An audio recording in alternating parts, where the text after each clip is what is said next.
It seemed like any other week of television, September 23rd to 27th, 1990.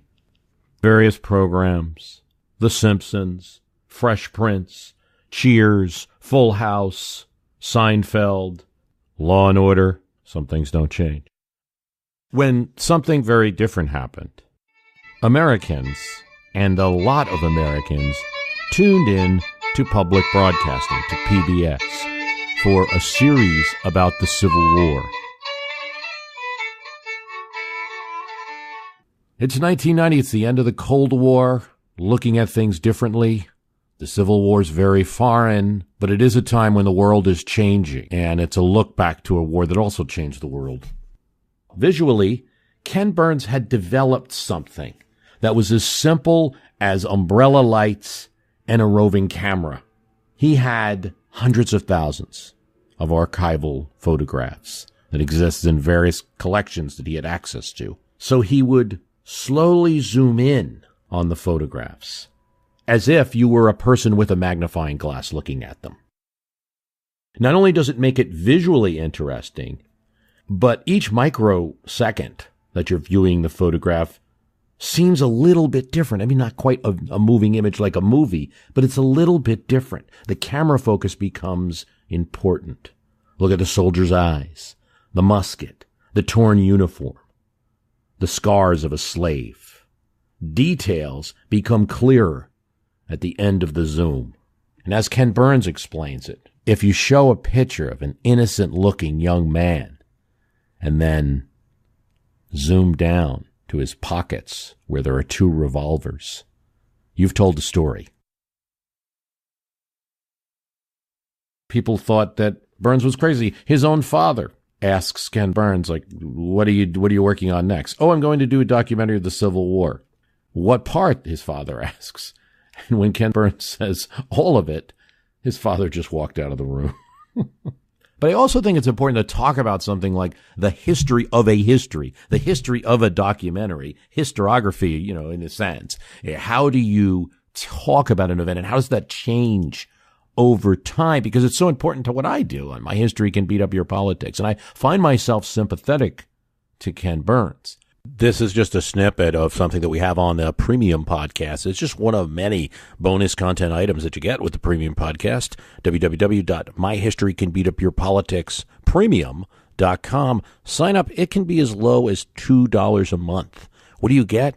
You get a separate podcast from this one that has extra bonus episodes. I mean, there's been 30 of them. You get access to all those past premium episodes, plus you get archived episodes of the regular podcast. You're going to get 25 of the most popular episodes of My History Can Beat Up Your Politics with your subscription if you sign up at the lowest level, friend of My History Can Beat Up Your Politics, just $2 a month. If you sign up for the Chester Arthur Club, $4 a month, you get 100 archived episodes. Plus, you're going to get that premium podcast with regular episodes being played. If you sign up for the Grover Cleveland or the Cincinnati, the ultimate support for the program, you're going to get the entire archive of My History Can Beat Up Your Politics and the thanks of a grateful podcaster. Consider that. www.myhistorycanbeatupyourpoliticspremium.com.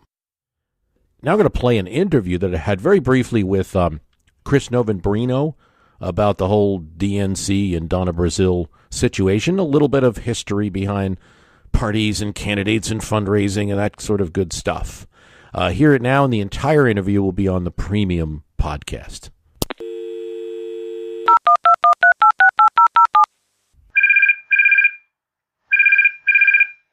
Hey, Chris. Hey, Bruce. How are you? We've got Chris Novembrino of the Don't Worry About the Government podcast on the program today, and I'm interviewing him, and he's interviewing me at the same time. Oh, it's intense. It's a two-way interview. I think the best thing to talk about is all of this crazy stuff going on with the Donna Brazile book, Hacks, that came out. The allegations, I found it just from moment one to be a little bit too much, just the whole, I trembled as I picked up the receiver to call another National Democrat as the leader of the DNC, and to call Bernie and tell him the news of my investigation, which, as far as I can tell, I found the cancer, but I'm not going to kill the patient. I mean, come on now. I mean, it almost was a little too obvious that there was some pushback on it and on her book and her statements. And there's always a little bit of titillating details that have to come out in the book publishing business and in the process of selling a book, but it just seemed like too much. Nonetheless, allegations were made. Donna Brazile, having been the DNC chair and associated with Hillary Clinton and Debbie Wasserman Schultz to an extent, making these statements gave it some credibility and certainly stirred up a lot of the people on the very left side of the Democratic Party who are saying, okay, gotcha. Here's a person that wouldn't have any reason to lie, and here's the allegations they're making. And, I heard much of that in the few days after the announcement of her book. Well, there's something to that, right? Because Donna Brazile, this is interesting, right? Right after the election, there was a story that got ran in the Huffington Post where a DNC staffer stood up in the post-election day after meeting and yelled at Donna Brazile, essentially accusing her of being the face of everything that was wrong with the party. So she has always been viewed inside of like leftist politics as a party establishment person, maybe even a party hack if you wanted to use that line.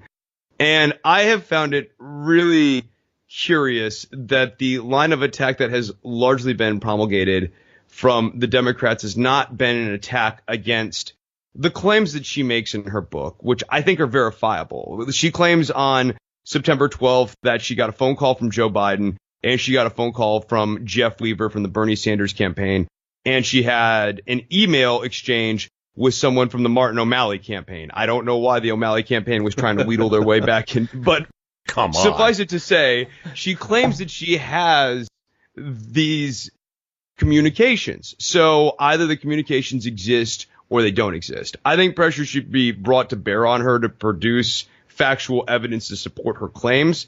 What hasn't washed with me, and I think has been kind of a loser rhetorically, has been the no true Scotsman argument that has been rolled out against Donna Brazile. I think sort of certifiably she is a Democrat. You can't take that away from her. She was the chairperson of Al Gore's campaign. She was the Democratic National Committee chair twice. She spent her entire career involved in Democratic politics. But at the same time, she's also doing curious appearances on shows like Tucker Carlson. Right. I think, history goes back. 1984 Jesse Jackson campaign, 1988 Gephardt campaign in the primaries, and then when Michael Dukakis got the nomination, she was involved in the general election campaign for Michael Dukakis in 1988. Now, that actually didn't go very well, and this was her sort of first brush with national controversy, where she took the occasion she really just took a swipe at George H.W. Bush and said that he needs to, that he's an adulterer and he needs to fess up, and we need to know if Barbara Bush is going to be sleeping in the White House. There was absolutely no proof for any kind. There wasn't even reports, from newspapers or anything. It was just Donna Brazile essentially throwing that. She started that rumor? Like, there's nothing to it other than her just throwing that out there? Maybe the faintest whispers. I mean, whispers in Washington are things sure. Reporters are saying that weren't published. There was nothing certainly published. And at that time, that's all you had. Something had to be in a newspaper or on TV or it didn't exist. But nothing more than that. And that's probably said about everybody. And she just put it out into the public campaign. And that, of course, came back pretty hard, and it looked bad for Michael Dukakis, looked real bad. They did fire Donna Brazile. And, she did leave, of course, and I don't think there was much heard from her during that campaign. In books after that, she expressed that she hadn't been treated well, So it's not kind of the first time that she's been a figure, controversial is the wrong word, because she has been associated with the Democratic Party, but it's not the first time she's sort of been on the inside, on the outside, on the inside, on the outside, or expressing criticism of a general election campaign. And that happened in 1988. Of course, there was a lot of criticism of Dukakis's campaign. She was involved with the D.C. government for a while and then kind of came back into national politics after that. So she's been an operator. She's like an outsider insider of sorts, because she comes from the African American generation in politics around like the late 70s, 1980s, where they're trying to get a spot at the Democratic Party's table, and it wasn't always a smooth road. Jesse Jackson's campaign was met with some resistance. To where some of the past criticisms have been valid, I think, is that she had criticized that perhaps, she's chosen as a kind of token person in a campaign because she's African American, and the party was looking for African American turnout and motivation for Michael Dukakis, but that she was looking for something where she wanted to be a serious consultant to the campaign and to the candidate, and that didn't happen, and those criticisms could very well be valid, and I think there was quite a bit of that going on. Unfortunately, it's taken some time for African Americans, even in the Democratic Party, to really reach a point where they're running campaigns. It took another generation. I mean, if you're talking about the 1988 campaign with Dukakis, it took Obama in 2008 for that dream to kind of be fulfilled, especially for people of that generation. Yeah, I think that's true. I think that's true because Clinton's 92 campaign was very much he was playing the sax. It's not quite the same thing. Courting the African American vote, but also Sister Souljah, and making that clear. And so it was and a major issue being like the crime and kind of running against that. And then, as president, of course, I don't think anyone would say that it isn't better for urban areas and for African Americans generally who have a policy interest to have a Democratic president generally. I mean, our cities are getting more money and funded, and life is better to that extent. But in terms of the campaign, I think it was a campaign run to make the Democratic Party pleasing to border South states and to not lose on issues like the military and crime, which, as governor of Arkansas, Bill Clinton had learned that he could do that. As a Democrat, he could run and still keep a significant amount of African American votes, and he had heavy support, like the Delta areas of Arkansas and Little Rock and those areas, in both his primary and his general election gubernatorial runs, but that he never could let opponents, and he lost his second gubernatorial election, he lost re-election when he let them get on the other side of him on taxes, on being a strong leader, and didn't have a military in Arkansas, but there was a problem with these Cuban refugees that Carter had let in, and so he did almost have a military problem as a governor in his first term. And so he learned that you don't let anybody get on the other side of you on those issues. And that's the way he ran the presidential campaign. So there probably was a lot to criticize. But that's where Brazile has been in politics. And then in 2016, I think it appeared to a lot of people that she was just kind of a consummate insider. But there's been a little bit of flexibility there with her. Well, the other part, too, with Brazile, so how she even arrived as the DNC chair was that she arrived at the DNC chair when Debbie Wasserman Schultz was more or less unceremoniously ousted because of all the Sturm und Drang surrounding the fundraising mismanagement of the DNC under Wasserman Schultz, which I need some more specifics, but certainly the evidence currently available doesn't look good in terms of the financial management of the DNC under Wasserman Schultz. And then there were also these issues with how like the DNC was scheduling the debates in such a way that people weren't watching them. And a lot of people felt like the 2016 primaries on the Democratic side were really supposed to be a coronation of Hillary Clinton that got spoiled by Bernie Sanders' candidacy rising up. So the issue that Brazil brings up in her book that I do think is valid and salient and is perhaps not getting enough attention is the issue around the joint fundraising agreements, and particularly when a party should arrive at a joint fundraising agreement with their candidate. I probably tipped my hand here on my opinion of this, but I think the only right answer on that is that a candidate should win the nomination for the presidency, and at that point, whether it's the Republicans or the Democrats, then and only then should the party arrive at a joint fundraising agreement with their candidate, because to do so beforehand, particularly in a large field, would create unbelievable amount of chaos at the National Committee. Well, I have some comments on that, but before we get into all that and maybe a little history behind it as much as we can, let's get your sense, because you're really good with this stuff. Let me get your sense of what the allegation is there regarding that joint fundraising agreement. So the allegation with the joint fundraising agreement is that Wasserman Schultz has a longstanding relationship with Hillary Clinton, and that while the financial woes of the Democratic National Committee may have been valid and extant, that they were used largely as a reason, a justification to broker this joint fundraising agreement with the Hillary Clinton campaign. On top of that, if you kind of go through the records, and this is something I'm not entirely clear on, it certainly doesn't appear that it was the Democratic National Committee issuing a blanket one-size-fits-all joint fundraising agreement for every candidate. And in fact, the Hillary Clinton people, even in their defense of doing JFAs in this structure, say, well, yeah, Bernie could have had the same structure if he could have brought in as much money.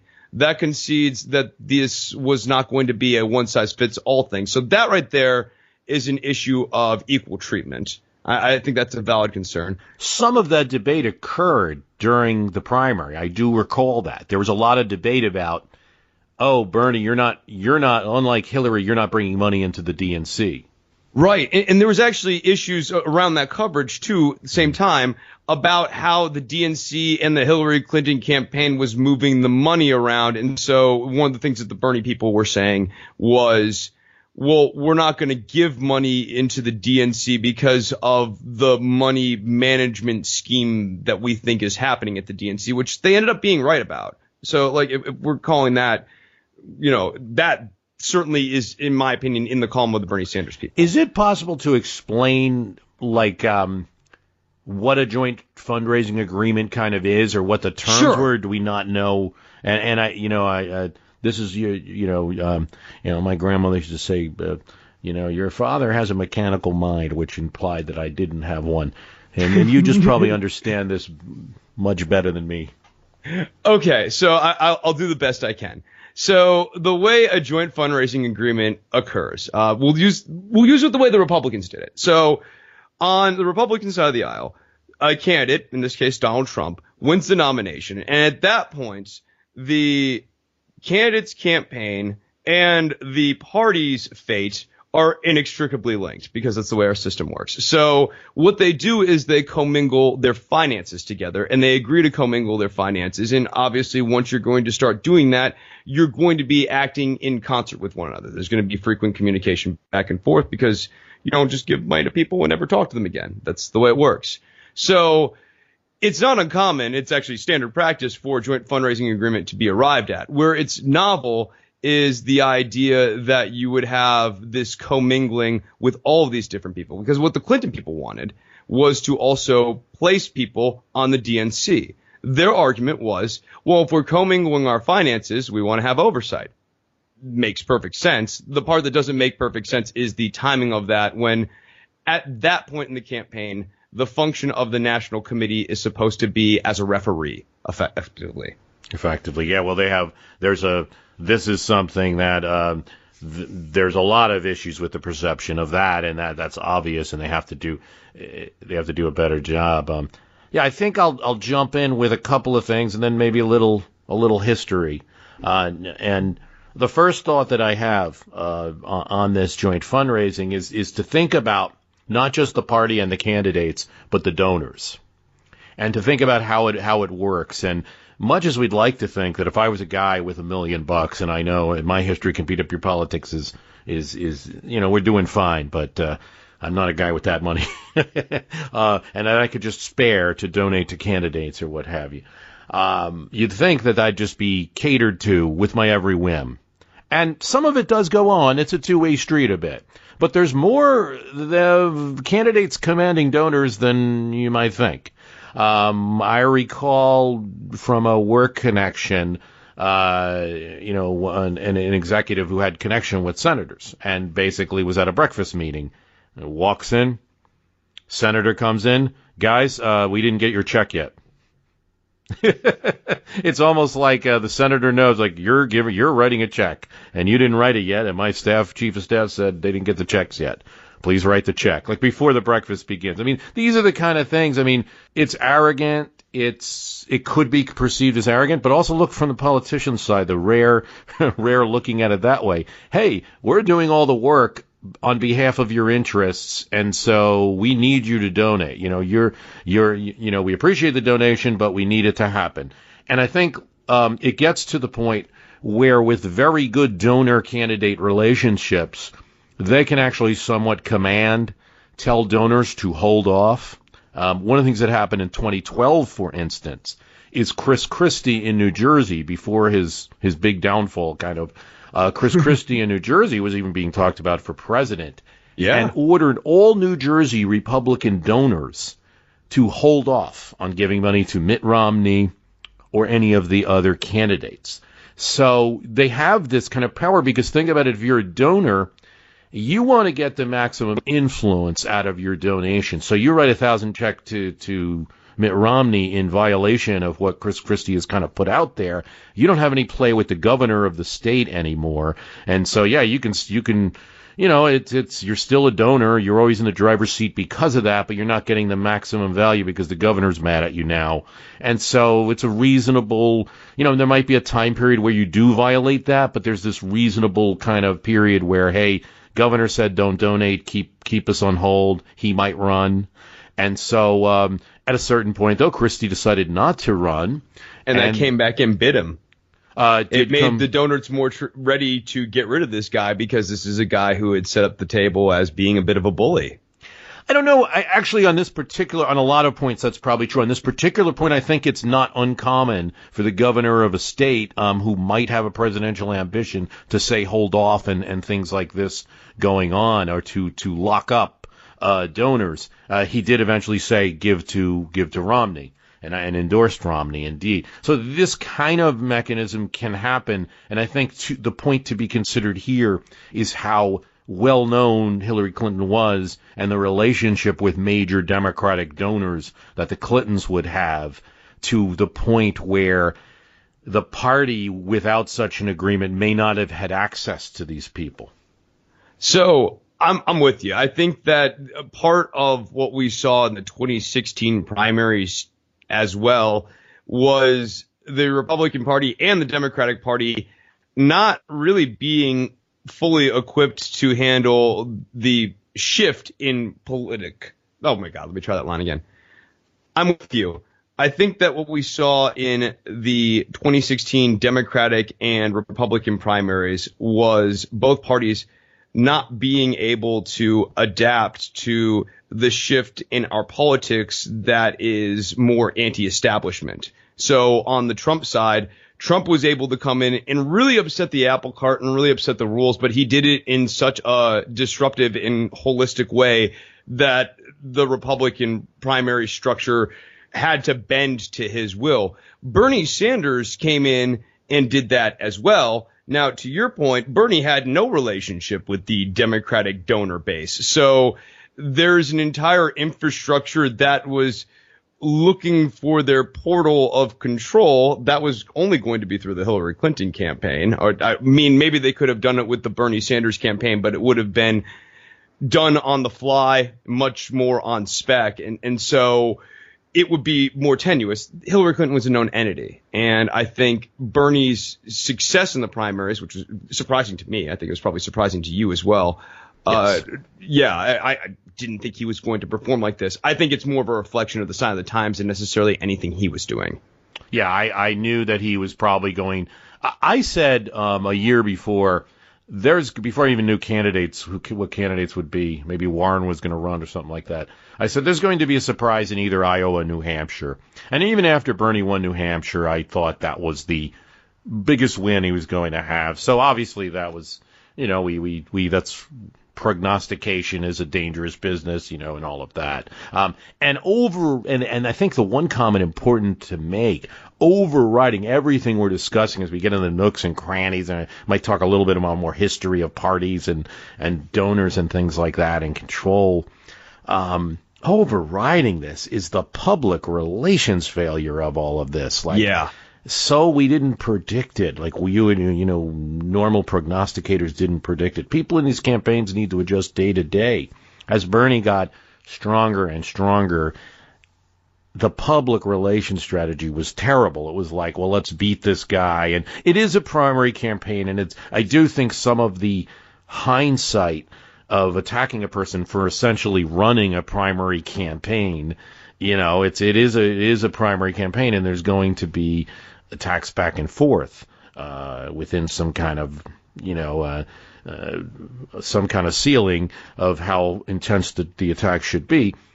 There is nonetheless in every primary the Democrats have had, there's going to be attacks among, and in the 1987 to 1988 primaries with the seven dwarfs, if you will. Right, sure. Bruce Babbitt was kind of tall, but the rest of them, there was a lot of very nasty attacks, and between the candidates, and that always happens.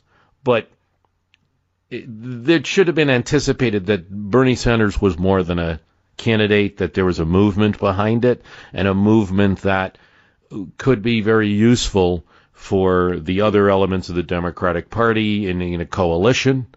And instead, I think it was treated as if he was a regular candidate running, and there's no interest in kind of reaching out and doing something like this. While there might be reasons that it's valid, looks really bad. It continues to look really bad. There's still, I think, a lack of. They're letting a story get out there. They're letting a bad perception get out there. And they need to really have a summit and get to some agreement between the sides of the party. Yes. I mean, it's what I was talking about last time I was on the show here. This is another part of the continuing saga of the Democratic Party rift. And whether Democratic establishment types, Hillary Clinton supporter types, people who might like Christian Gillibrand or Cory Booker, whether they are on board with Bernie Sanders and Bernieism, Bernie represents clearly a non-negligible part of the Democratic coalition, and I would argue a part of the coalition that's large enough that losing them or disenfranchising them makes Democratic victories, even in an era of Trump, an uphill struggle. As a point that I made on my show, the last episode, Big D Democratic Party has to be small d. Even if you feel as an establishment Democrat, as a moderate Democrat, as somebody maybe who's been working really hard, and even if you feel that you're in the right, do you want to be right or do you want to be president? The old saying. There's something about that party that goes back to Jefferson and Jackson that must be Democratic. And so even if you feel that the rules are right, you have to take a look at it and say, there's a kind of extra moral test for that party. I mean, Republicans wouldn't like me saying that, but I think what I mean is there's a kind of, it's always been, at least in its marketing, a party of the people, a party that goes out and reaches a large group of people. And you can't do that and also say, like, well, we can have these kind of establishment rules. It's just not going to look good, and it's not good advertising for your party. Party depends on big turnouts to win election. That's been historically, it's been rare that Democrats have won because of a small turnout, maybe an incumbent election. But certainly not in recent vintage. It's No. one of the reasons that the Democrats have been losing a lot of state and local elections, is that those tend to be lower turnout, and lower turnout elections tend to advantage the Republican candidate generally.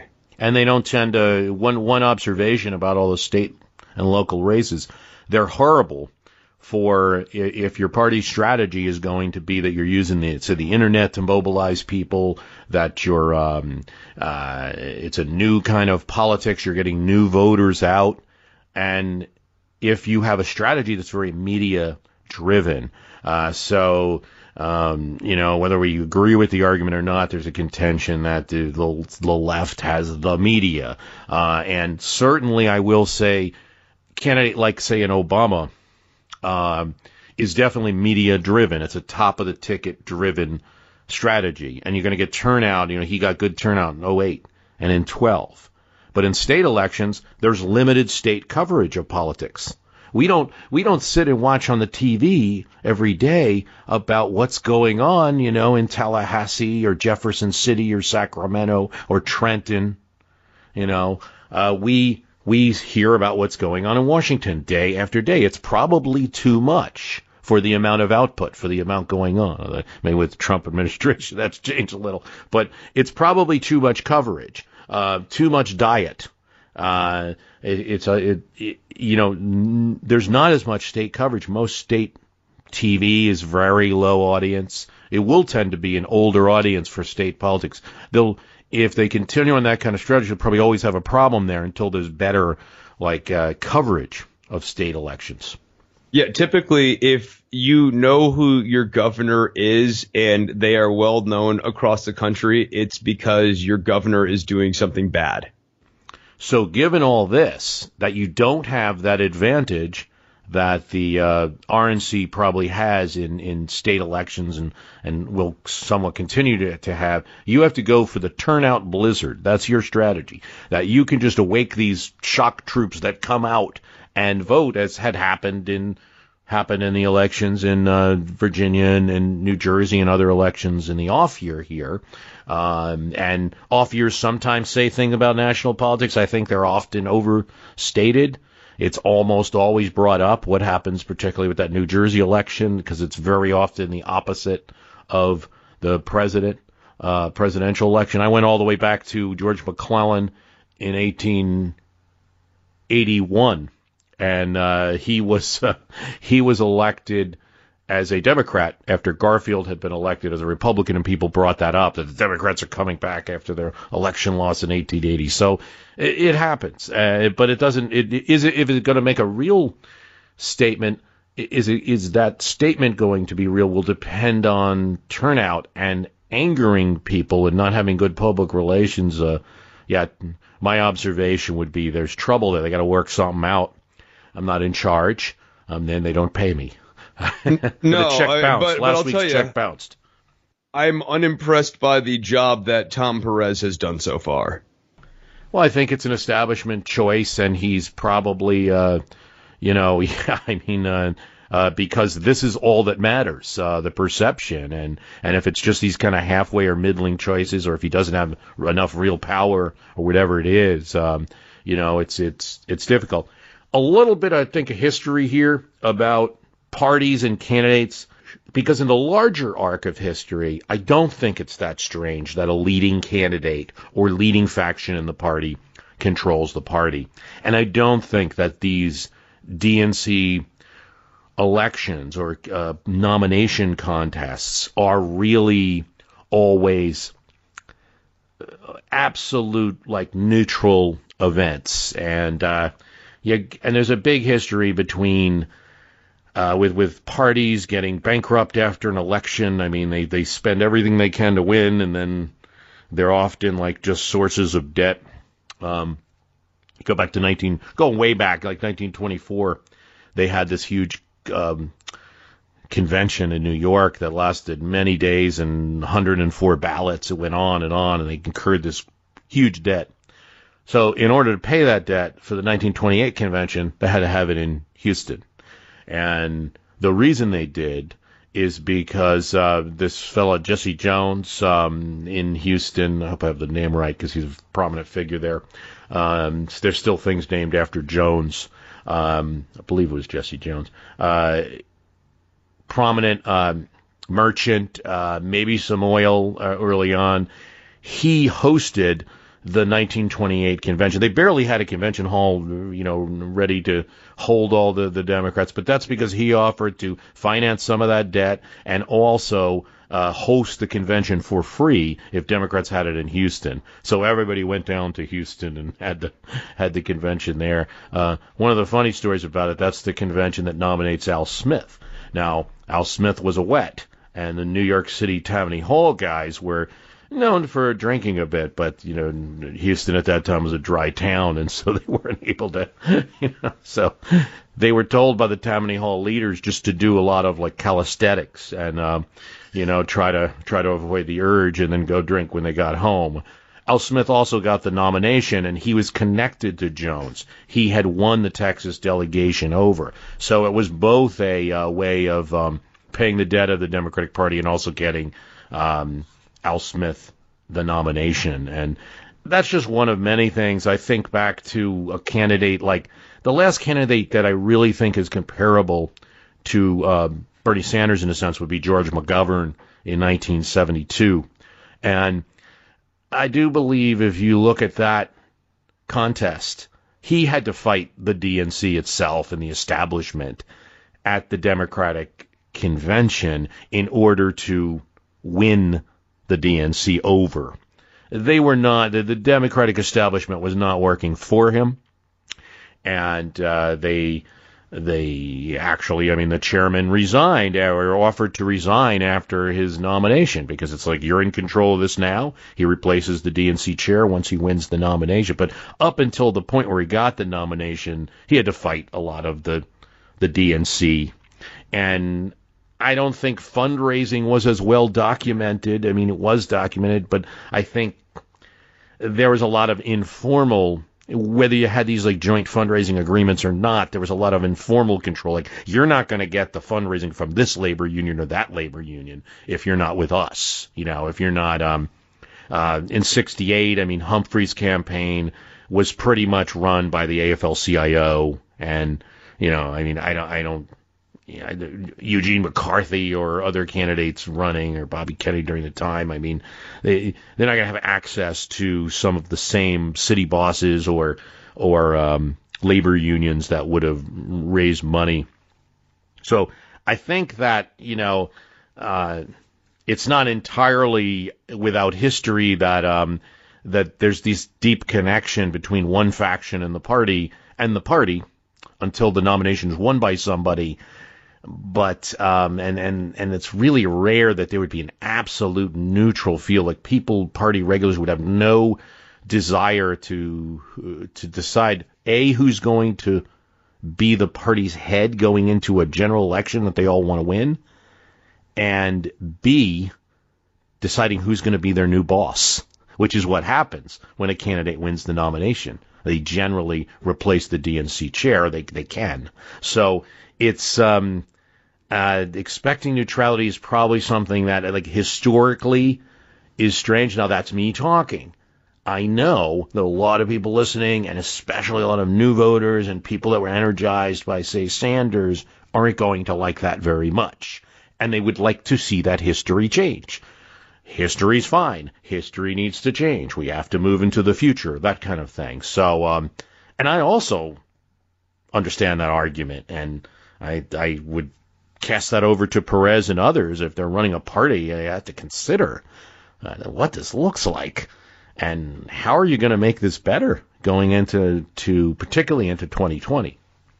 So it's not just an optics thing. I think you are right to say that there is clearly an issue of how this is perceived and the optics of this. And if you're an establishment type, at bare minimum, I would hope you would concede that the structure of the party currently is a bit of an optical nightmare for a Democratic Party to have.